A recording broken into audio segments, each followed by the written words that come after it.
welcome to Newsbits on Internet Television International. Today, the 27th day of August 2010. Thanks for logging on. I am Oluchi Madu. First, our top stories. Federal government unveils roadmap for privatizing power sector. NLC calls PHCN strike avoidable. And NFF votes in Megari. All these and more when we return.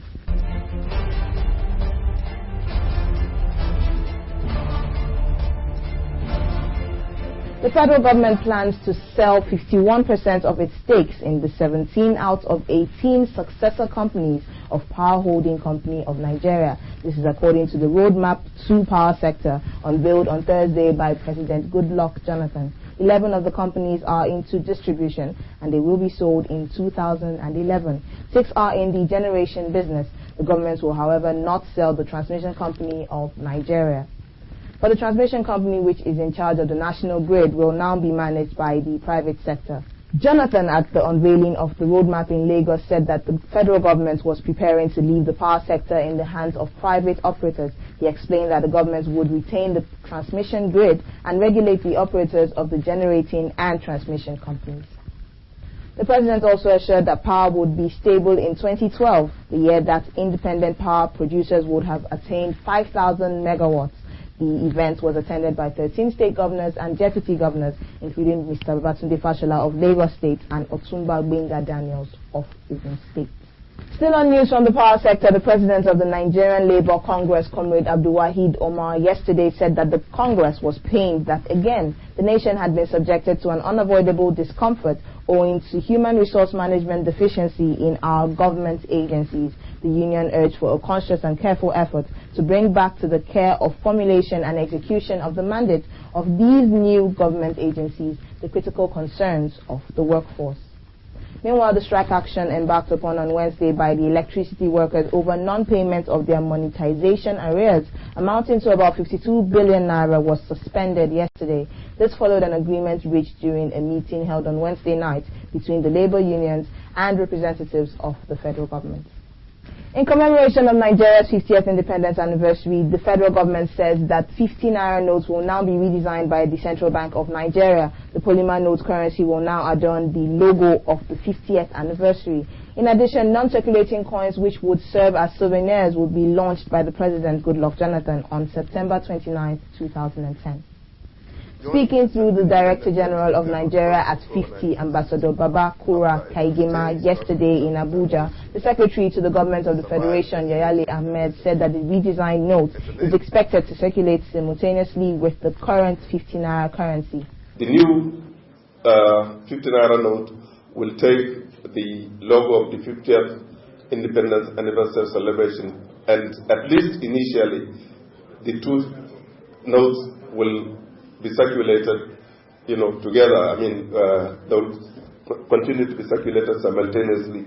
Later, probably with time, maybe the CBN may withdraw the notes. I don't know. That is only a question the CBN can answer.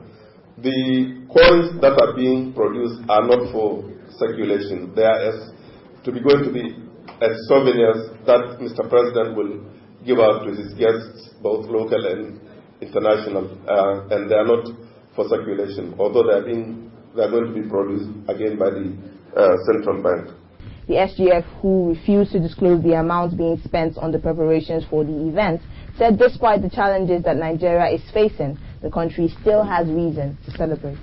Our journey as an independent country began on 1st October 1960 after a sustained struggle for self-determination. We survived as a nation and as a people.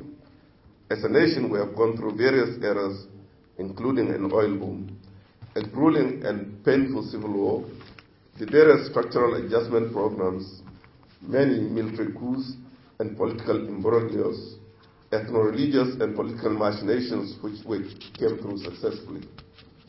In spite of all these rough times, we have endured and survived as a nation and as a people. It is this resilience that makes Nigeria an intriguing nation, and we should celebrate it. The programs lined up include a public debate on September 18th entitled Nigeria at 50, Celebrating Resilience, and launching of the Compendium on Nigeria on September 27th, among others. Now for sports news, the Nigerian Football Federation yesterday retained former acting president of the federation, Alhaji Aminu Maigari, as its substantive president after its elections held at the International Conference Center in Abuja. The elections held despite a court injunction by some stakeholders, including Segun Odegbami, a presidential aspirant to the polls, that kicked against its conduct yesterday. Odegbami pulled out of the election, citing his opposition to the processes leading to the polls. Former Rangers International of Enugu boss Chief Mike Ome was elected first vice president, while Effiong Johnson was elected chairman of chairmen. Megari polled 31 votes out of the 44 votes casted to emerge winner ahead of Sani Ahmed Toro, Oyuki Obaseki, Fan Nduboke, Shehu Diko, and Lumumba Ade, while two others, Bukola Olakwade and Tijani Yusuf, withdrew their aspiration. The other executive committee members elected at yesterday's election are Suleiman Kwande and Yusuf Ahmed, fresh from the North Central Zone, Shehu Adamu and Muazu Suleiman from the Northwest Zone, while Emmanuel Adekoju and Deji Tinubu were elected representatives of the Southwest Zone. And that's it on Newsbits for today from ITI. My name is Oluchi Madi. Thanks for logging on.